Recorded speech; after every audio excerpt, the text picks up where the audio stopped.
नमस्कार। आज बात बिहार में नरसंहार की और नरसंहार पर फंसी सरकार की।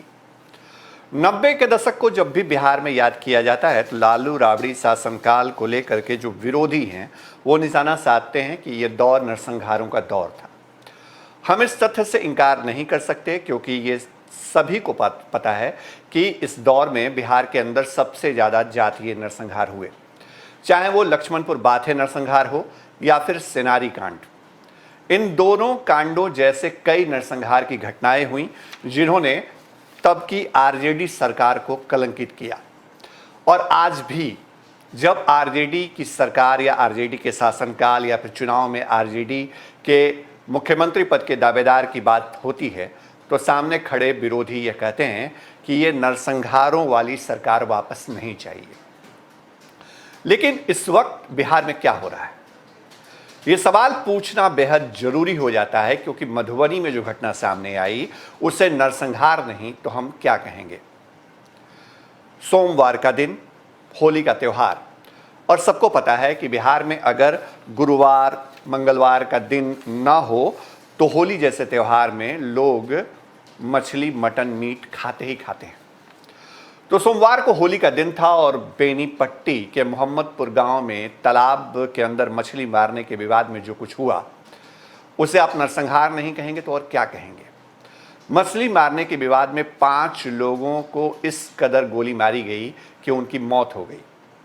2 भाई घटना के बाद तुरंत मर गए जिनकी उम्र तकरीबन 40 साल के आसपास थी और बाद में अस्पताल में इलाज करा रहे 3 और लोगों की जान चली गई। यह सभी जिस जाति वर्ग से आते हैं और सामने जिस जाति वर्ग से आने वाले लोगों ने इनको निशाना बनाया, उसके बाद अब ये चर्चा हो रही है कि कहीं न कहीं जातीय उन्माद में इस घटना को अंजाम दिया गया। हालांकि हम ऐसा नहीं मानते। हम ये मानते हैं कि जिस किसी ने भी इस आपराधिक घटना को अंजाम दिया उसकी कोई जाति, उसका कोई धर्म नहीं है। लेकिन सरकार का एक धर्म है, सरकार को दोषियों को चिन्हित कर तुरंत कार्रवाई करनी चाहिए।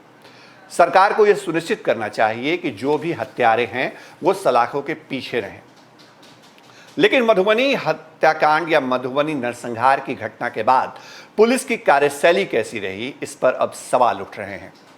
ये सवाल सीधे हम नहीं उठा रहे, सबसे पहले सरकार के मंत्री का वो बयान सुनिए जो सवाल उठाते हुए कल सामने आए।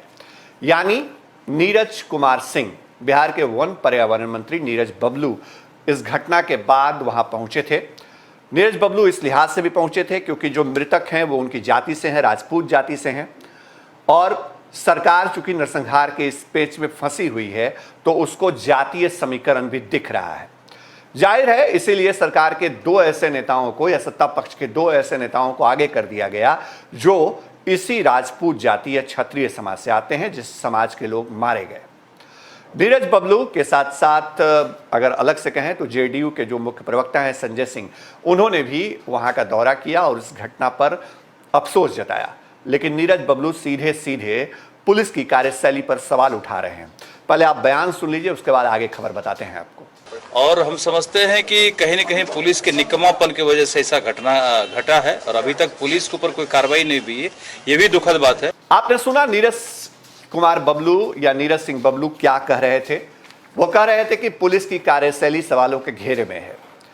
ये सवाल उनसे होना चाहिए कि आखिर पुलिस किसके अंतर्गत काम करती है, बिहार में सरकार किसकी है और सरकार के मंत्री होने के नाते उनकी जिम्मेदारी क्या है। सार्वजनिक तौर पे मीडिया में आकर बयान देने से क्या उनकी भूमिका खत्म हो जाती है?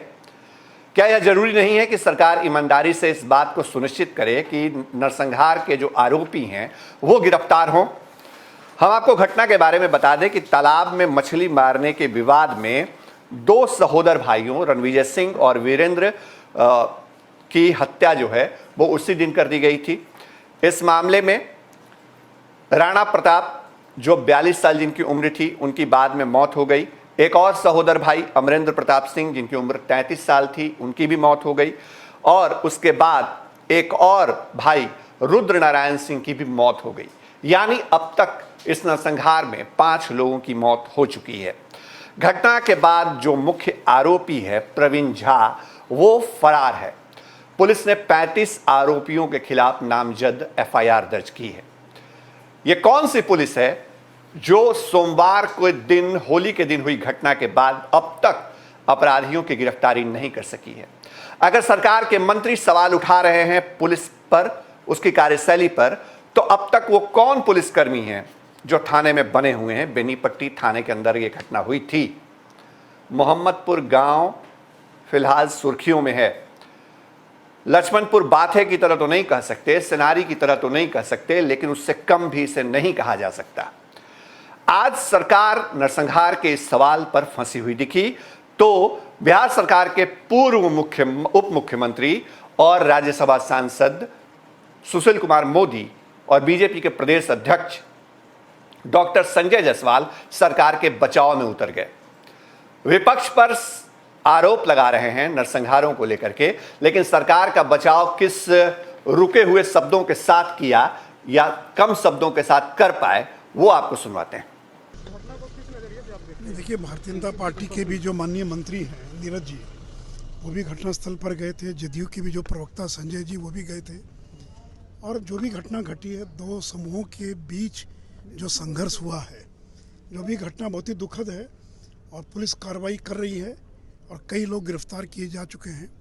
और देखिए, सरकार में कोई बचेगा नहीं, अपराध करने वाला व्यक्ति बच नहीं सकता है। तो गिरफ्तारी कुछ लोगों की हुई और जो बाकी जो नामजद अभियुक्त हैं, बहुत जल्द उन सभी लोगों की गिरफ्तारी हुई। जनों का आरोप है कि विनोद नारायण झा जो हैं बीजेपी के नेता, उनका भी हाथ है इसमें। उनका क्या संबंध होगा? मुझे तो बोल देने से क्या कोई प्रमाण दिया उन्होंने? क्या केवल बोल देने से कि तेजस्वी जी का हाथ है, लालू जी का हाथ है, तो बोल देने से तो नहीं ना होगा। कोई अगर प्रमाण है तो बताएं क्या है। और देखिए, जब बिहार सरकार के मंत्री और जदयू के प्रवक्ता दोनों लोग गए हैं और नेता प्रतिपक्ष तो गए भी नहीं वहाँ पर, वो तो यहीं पर बैठे बैठे बयानबाजी कर रहे हैं। तो ये सरकार के लोग कितने संवेदनशील हैं। और देखिए, कहीं भी कोई घटना घट सकती है, लेकिन जो घटना घटी दो समूहों के बीच किसी बात को लेकर विवाद था, जिसमें ये बड़ी दुखद और बहुत दर्दनाक घटना घटी है।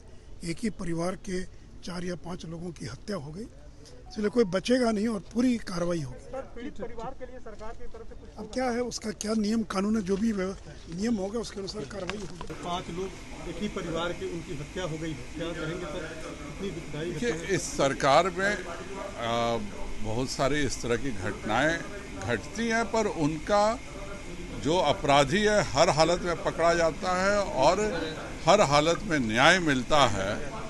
सरकार अपने तरफ से हमेशा चौकन्नी रहती है, पर कुछ ऐसी घटनाएं होती हैं जिनको पहले से किसी को पता नहीं होता है और इस तरह की घटना घटती है, पर जो भी अपराधी हों उनको इस सरकार में निश्चित तौर पे सजा होती है। सर कि पुलिसिया कार्रवाई के चलते सरकार की भी कुछ फजीहत हो रही है। पुलिस को कई बार फोन किया गया, लेकिन पुलिस वहाँ नहीं पहुँची है और इस तरह की घटना घटती है। पुलिस अगर यह सब घटनाएं बहुत दुखद हैं।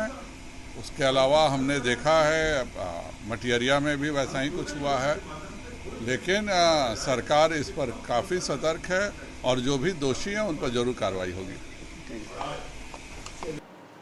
हमने आपको मधुबनी नरसंहार को लेकर के जो सियासत चल रही है वो बताई।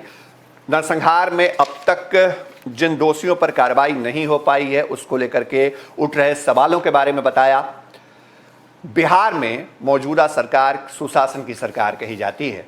सुशासन का दावा करने वाले राजनेताओं, मुख्यमंत्री और उनके मंत्रियों को यह बताना होगा या भविष्य में इस सवाल का जवाब देना होगा कि जो दूसरों के दामन पर दाग दिखाते हैं उनके शासन में आखिर मधुबनी जैसी घटना क्यों हो गई।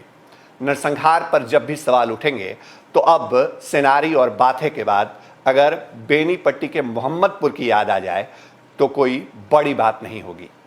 तमाम सवाल इसी तरह उठाते रहेंगे क्योंकि हम फर्स्ट बिहार हैं। बने रहिए हमारे साथ। अगर आपको हमारी खबर पसंद आई हो तो लाइक करिए, कमेंट करिए और बताइए अगर आप हमारी खबर से इत्तेफाक नहीं रखते हैं या अगर आपको कुछ कहना है। नमस्कार।